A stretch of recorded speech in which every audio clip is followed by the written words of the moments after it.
Assalamualaikum warahmatullahi wabarakatuh. Selamat siang anak-anak kelas 11 IPS. Apa kabarnya hari ini? Mudah-mudahan hari ini kalian tetap bersemangat, tetap sehat di rumah aja ya, supaya kalian bisa mengikuti PJJ di semester 2 ini dengan baik. Nah, apalagi ada tambahan kan untuk bimbel UTBK di siang harinya. Mudah-mudahan ikhtiar kalian bisa membawa kalian bisa masuk nanti ke universitas negeri yang terbaik buat kalian sesuai dengan harapan kalian, ya kan? Tidak ada usaha yang mengkhianati hasil.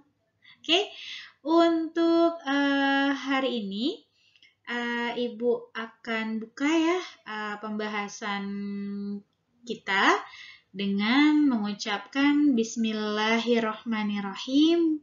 Mudah-mudahan pembahasannya Ibu berikan bisa diterima dengan baik. Oke? Oke. Untuk yang kemarin, Ibu sudah lihat hasilnya. Alhamdulillah ada yang sampai nilainya 100 loh. Keren ya. Itu contoh soalnya masih PG saja ya. Tapi nanti di hari ini Ibu akan memberikan beberapa petunjuk untuk mengerjakan soal UTBK ya. Jadi ternyata tidak hanya pilihan ganda saja dari A sampai E, tapi ada beberapa tipe gitu ya. Nanti kita akan dibahas di pembahasan kali ini.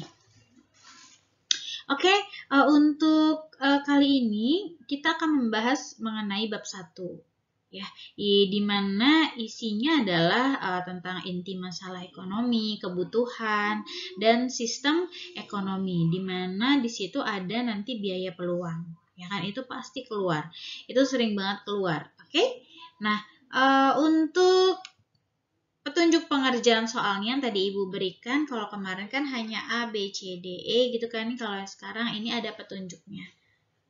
Oke, untuk yang petunjuk A. Petunjuk A, jadi caranya yang pertama ini adalah pilihlah salah satu jawaban yang paling benar antara A, B, C, D, atau E. Ya, jadi seperti pengerjaan soal biasa kalau yang ini.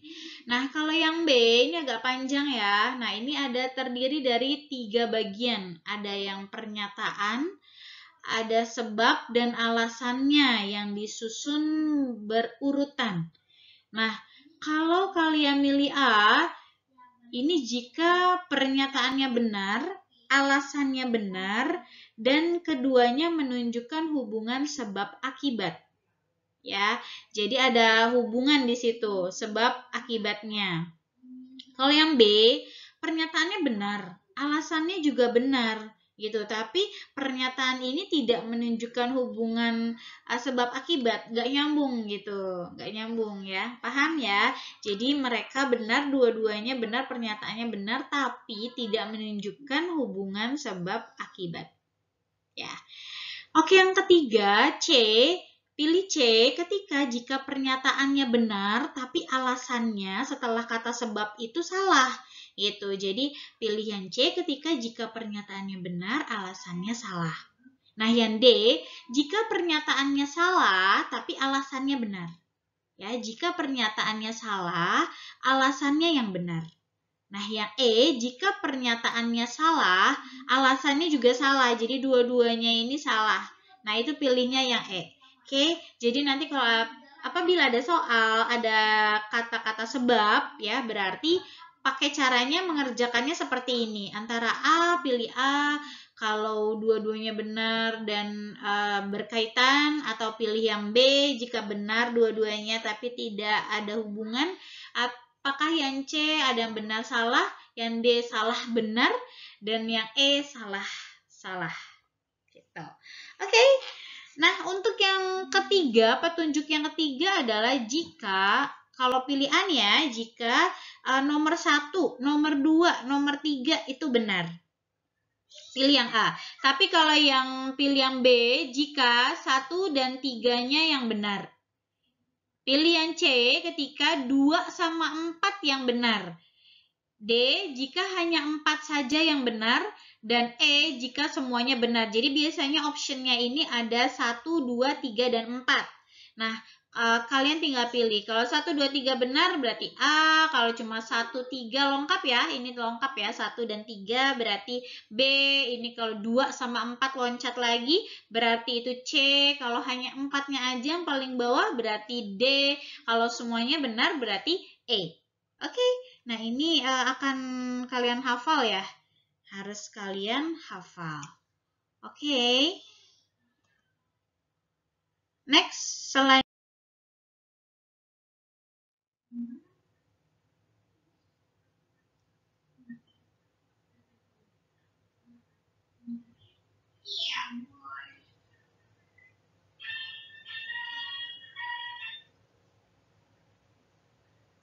Oke, untuk soal yang pertama, langsung kita bahas ya soal pertama. Di sini ada nilai suatu barang atau jasa yang dikorbankan untuk mendapatkan barang atau jasa yang lain dalam istilah ekonomi disebut replacement cost, opportunity cost, explicit cost, production cost, atau sunk cost.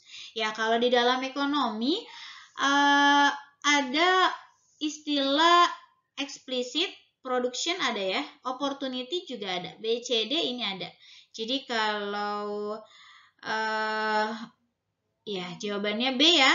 Jadi kalau opportunity cost, jadi biaya ekonomi atas digunakannya sumber daya guna memproduksi suatu barang dalam hubungannya dengan barang lain yang dikorbankan. Jadi sebenarnya ini tidak ada biaya yang dikeluarkan, tetapi ada biaya yang dikorbankan karena memilih pilihan yang lain. Oke, pilihannya itu bisa 2, bisa 3.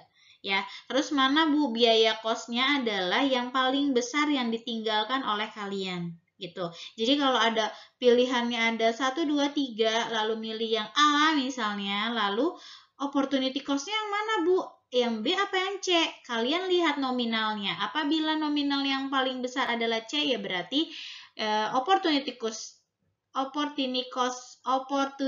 cost-nya adalah yang C.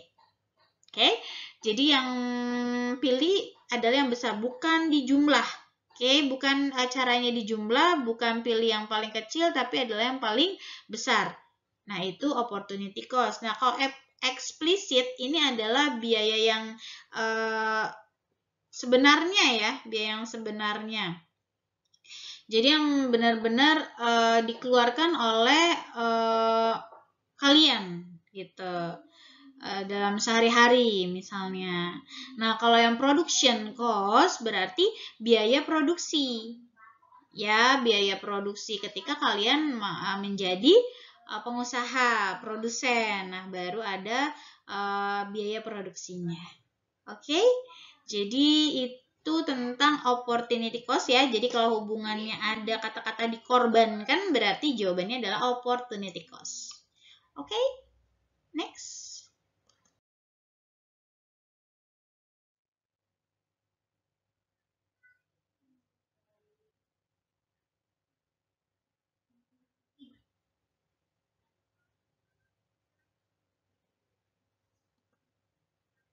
Soal yang kedua, persoalan pokok masalah ekonomi yang dihadapi suatu masyarakat modern adalah apakah yang nomor 1, barang dan jasa apa yang diproduksi, atau what?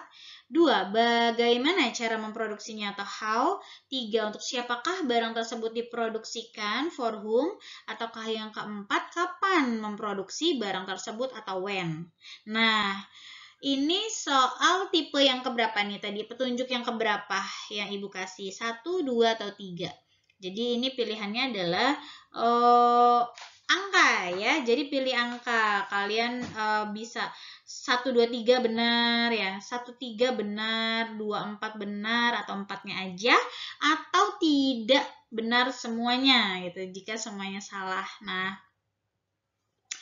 jawabannya adalah 1, 2, 3. Iya. What, how, dan for whom. When itu nggak ada. Ya, jadi hanya ada 3 masalah pokok ekonomi modern. Nah, yang klasik pun juga ada 3. Nah, tapi bedanya adalah kalau klasik adalah produksi, konsumsi, dan distribusi. masalah pokok ekonominya, tapi kalau yang sudah modern dia agak lebih keren lagi ya, istilahnya pakai bahasa Inggris, ada what, how, sama for whom. Oke, jadi jawabannya adalah 1, 2, 3 yang benar. Ini menurut ekonom ya, ahli ekonom yaitu Paul A. Samuelson. Ingat ya, Samuelson. Oke, next.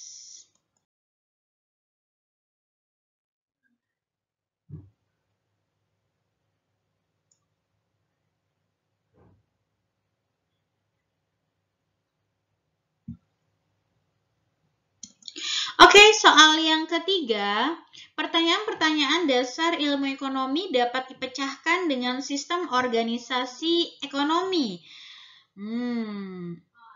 Nah, ini sama kayak petunjuk yang ketiga ya, sama kayak tadi ya, cuma ada 1, 2, 3, dan 4, bukan option, Bu. Gimana cara jawabnya, gitu kan? Nggak ada pilihan A, B, C, D-nya, Bu. Gimana jadi jawabnya? Ingat petunjuk yang ketiga.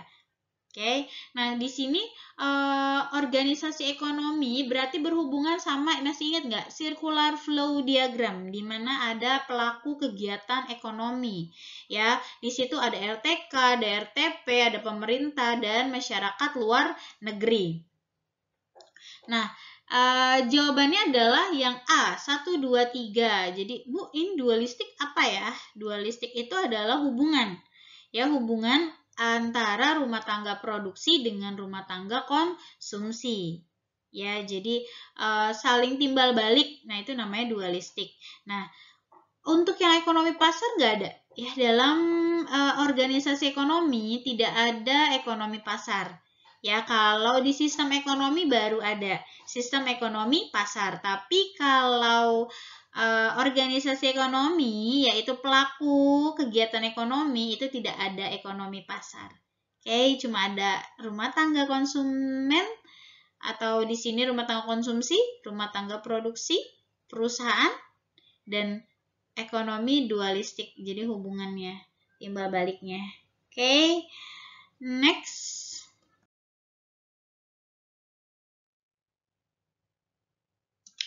Oke, untuk selanjutnya soal keempat.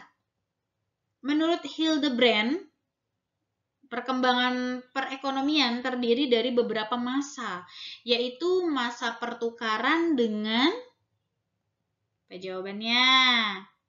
Ya, jawabannya adalah A, 1, 2, 3 yang benar. Kok gitu, Bu? Jadi, di dalam perkembangan ekonomi, pertumbuhan ekonomi, ada beberapa teori. Ya, ada beberapa teori. Ada teori klasik, Adam Smith. Ada teori abis klasik historis. Nah, contohnya adalah si Hildebrand, Werner Sombart, Frederick List, gitu ya. Mereka yang historis. Jadi ada ceritanya, ada tahapannya. Nah, di ekonomi ada tahapannya. Nah, menurut Bruno Hildebrand, masa ekonominya yang pertama adalah pertukaran barang atau natura, bukan natuna ya, tapi natura. Oke, masa pertukaran barang. Jadi ada sistemnya dulu barter ya kan, seperti yang kelas 10 udah belajar sama Ibu ya. Pertukaran barang dengan barang atau barang dengan yang dibutuhkan gitu ya, uang barang dulu, pakainya kerang, pakainya apalagi buat saling menukar ya kan, dengan beras gitu ya. Yang penting kita menemukan orang yang cocok untuk dilakukan pertukaran. Nah, itu yang tahap yang pertama. Nah, yang kedua ini tukar menukar dengan uang. Jadi di sini sudah ditemukannya uang. Uang dulu bentuknya adalah emas ya kan, atau kertas gitu kan. Nah, yang ketiga adalah tahapan setelah mengenal uang adalah kredit. Ya, jadi kredit itu adalah pemberian dana ya, pinjaman gitu kan kepada orang lain. Gitu. Oke, jadi jawabannya 1, 2, 3 yang benar. Nah, Giral bukan termasuk ke dalam tahapan dari Hildebrand. Ya, walaupun giral ini merupakan uang yang dikeluarkan oleh bank umum berupa surat-surat berharga. Nah, kalau di evolusi BI mencatat ada memang tahapan dari giral. Ya, ini setelah uang kartal. Jadi setelah uang kartal ditemukan, diciptakan, ya kan, uang kartal ini apa, Bu? Uang kertas dan uang logam. Nah, setelah itu adalah uang giral. Nah, uang giral ini contohnya seperti cek, biljet, ya. Itu namanya uang giral. Tapi tidak termasuk yang disebutkan oleh Bruno Hildebrand. Oke, lanjut.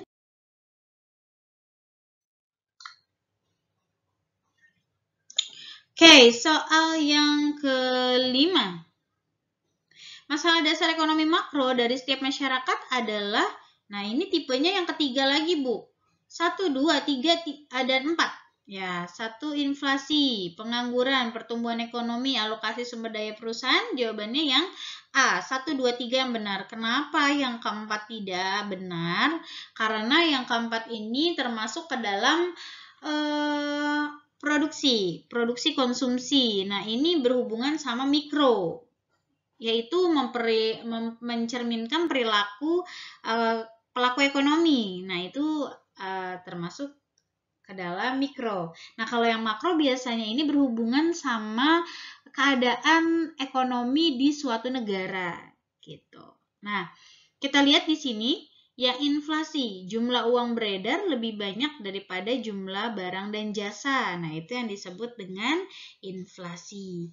Nah, untuk pengangguran, itu artinya adalah orang yang tidak bekerja sama sekali, sedang mencari kerja, bekerja kurang dari 2 hari selama seminggu, atau seseorang yang sedang berusaha mendapatkan pekerjaan yang layak. Nah, itu disebut dengan pengangguran.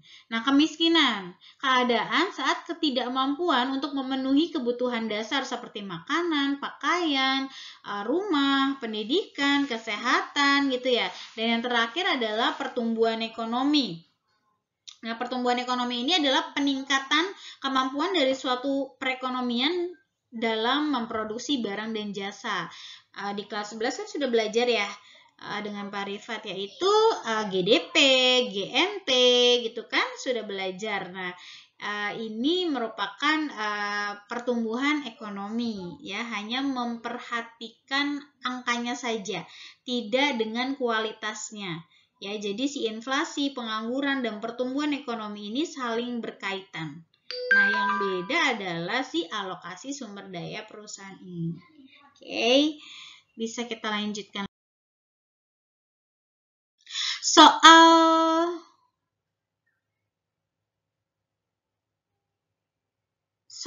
yang ke-6. Mie instan seperti Super Mie, Indomie, Sarimi, wah ini merek ya, merupakan jenis apa mereka? Optionnya lagi-lagi Bu, 1, 2, 3, dan 4. Berarti kita pakai petunjuk yang ketiga. Ya, 1, 2, 3 atau 1 dengan 3 atau 2 sama 4 atau 4-nya saja atau semuanya salah. Ya. Oke, jawabannya adalah D. Jika hanya 4 yang benar. Nah, mie instan ini bukan termasuk ke dalam kebutuhan pokok ya. Karena tergantung orangnya. Kalau orang kaya biasanya kan nggak pernah makan mie instan kali ya, bukan jadi makanan pokoknya gitu kan, hanya sesekali saja gitu ketika mereka mau. Nah, yang disebut dengan barang inferior adalah barang yang jumlah permintaannya akan turun ketika terjadi peningkatan pendapatan konsumen. Wah, sombong ya, kayak sombong nih, kayak barang-barang buangan ya. Waktu susah aja ada aku gitu ya, giran udah pendapatan udah naik, aku dibuang gitu ya. Contohnya di sini adalah sendal jepit. Ya, walaupun kayaknya sekarang mah sendal jepit dipakai kalau ke ini ya, ke musola gitu ya. Iya, tapi kan paling enggak untuk kegiatan sehari-harinya kita kan nggak pakai sendal jepit, ya kan? Berarti sendal jepit ini termasuk ke dalam barang inferior, di mana ketika kita sudah mempunyai pendapatan yang berlebih, yang lebih baik, kita akan meninggalkan dia, gitu. Ini inferior. Nah, bedanya sama given adalah produk yang permintaannya meningkat ketika harganya naik dan turun ketika harganya juga ikut turun. Nah, contohnya ini adalah pakaian bekas. Jadi kalau walaupun pakaian bekas ya, kan itu rendah ya. Nah, permintaan akan barang ini ketika konsumennya mengkonsumsinya, mutunya harganya rendah, berarti mutunya ikut rendah. Ya, tapi kalau misalnya barangnya bagus, berarti kualitasnya juga ikut bagus gitu. Jadi tergantung dari kualitasnya kalau yang barang given ini gitu. Beda sama inferior ya tadi ya.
Oke, untuk selanjutnya soal ke-8, kemampuan barang untuk kebutuhan dapat timbul karena memenuhi. Nah, ini sama tipenya kayak yang ketiga, petunjuk yang ketiga, ya kan? Ada option 1, 2, 3, dan 4. Jawabannya adalah E. Ya, jika semuanya benar. Nah, jadi ada kegunaan barang itu menurut kepemilikan atau ownership utility. Jadi misalnya kayak cangkul itu lebih berharga apabila ada di tangan si petani, ya kan? Kalau di tangan kita kayaknya nggak guna ya gitu ya. Nah, itu namanya kepemilikan, ownership. Nah, ada lagi karena bentuk, form utility. Nah, contohnya kayak gimana, Bu? Kayak kayu yang sudah diolah menjadi kursi, bangku, ya kan? Meja. Nah, itu lebih bermanfaat untuk kita daripada hanya sepotong kayunya aja gitu, apalagi masih di hutan gitu kan. Nah, lanjut yang ketiga karena waktu, time utility. Jadi ini misalnya payung ini berguna ya ketika sedang terjadi hujan. Nah, kalau nggak kenapa-napa gitu kayaknya kalau pakai payung agak diketawain ya. Nah, itu yang dimaksud dengan time utility. Nah, ada lagi yang elemen utility. Jadi unsurnya. Jadi misalnya kayak karena di keramik itu dari tanah liat ya. Nah, jadi tanah liat itu diolah gitu menjadi genteng gitu ya, menjadi keramik atau menjadi guci gitu ya. Itu lebih mempunyai arti gitu karena di dalamnya terdapat tanah liatnya gitu unsurnya. Oke.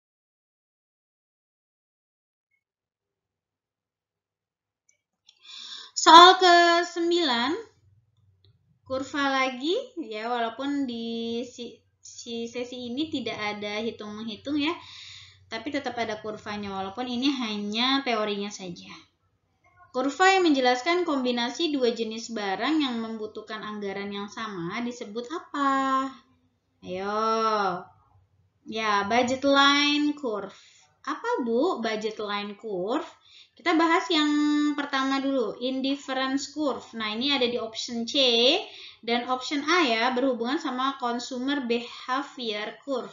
Jadi kurva kebiasaan konsumen. Jadi ada namanya indifferent curve, yaitu kurva yang menghubungkan titik-titik kombinasi dari sejumlah barang tertentu yang dikonsumsi dan memberikan tingkat kepuasan yang sama. Jadi maksudnya gimana Bu? Jadi misalnya ada dua barang yang ketika kita kombinasikan mereka menghasilkan kepuasan yang sama ya, tapi nggak semuanya sama gitu jumlahnya. Misalnya gini, kamu mengkonsumsi si minuman ini 2 botol misalnya, kamu mendapat kepuasan maksimum di 2 botol minum gitu kan. Nah, dikombinasikan itu sama seperti kalian makan 1 mangkok bakso misalnya. Nah, kan yang satu 2 botol, yang satunya lagi 1 mangkok. Nah, menunjukkan kombinasi kalau mereka ini menghasilkan kepuasan yang sama-sama memberikan kamu kepuasan. Nah, itu contoh dari indifferent curve. Jadi nanti sumbu X dan sumbu Y-nya itu adalah nama barangnya, kombinasinya gitu.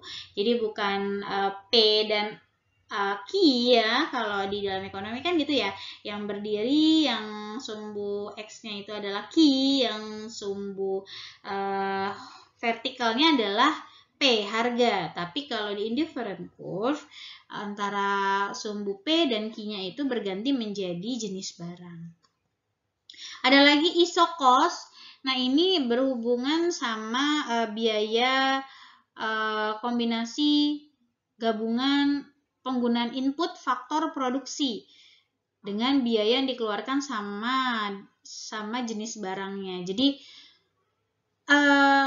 faktor produksinya ini dikombinasikan untuk menghasilkan barang yang sama gitu. Jadi kalau tadi kan dari sisi konsumen ya, kalau ini nih dari sisi produsen ya, yaitu inputnya atau faktor produksinya. Faktor produksi tahu kan ya, ada 4 faktor produksi, masih ingat nggak? Ada tanah, ada tenaga kerja, ada modal, dan ada kewirausahaan atau skill. Diingat itu, oke?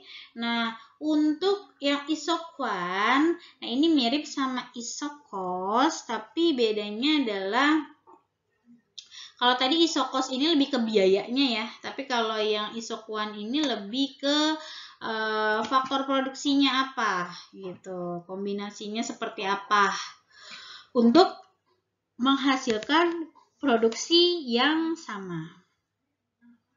Tuh.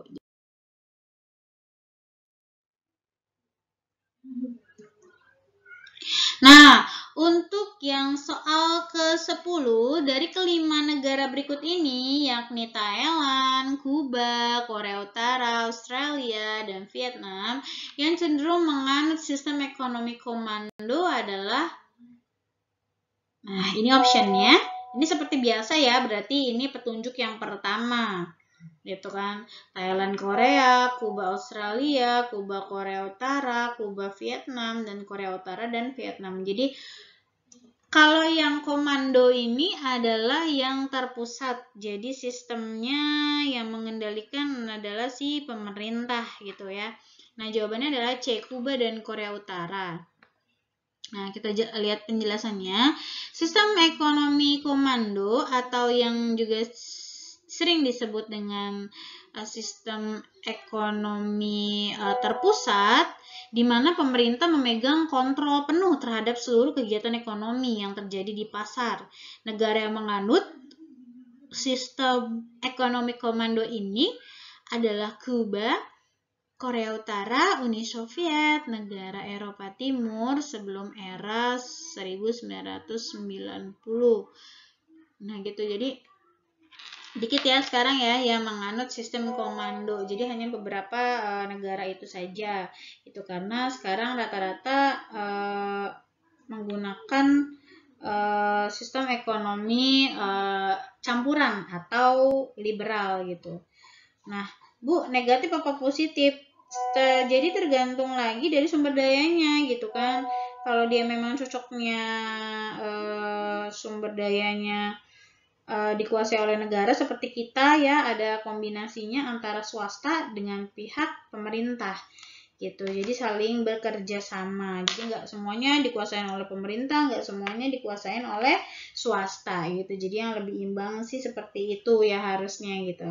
Cuman kalau di negara maju memang yang paling dominan adalah si swastanya.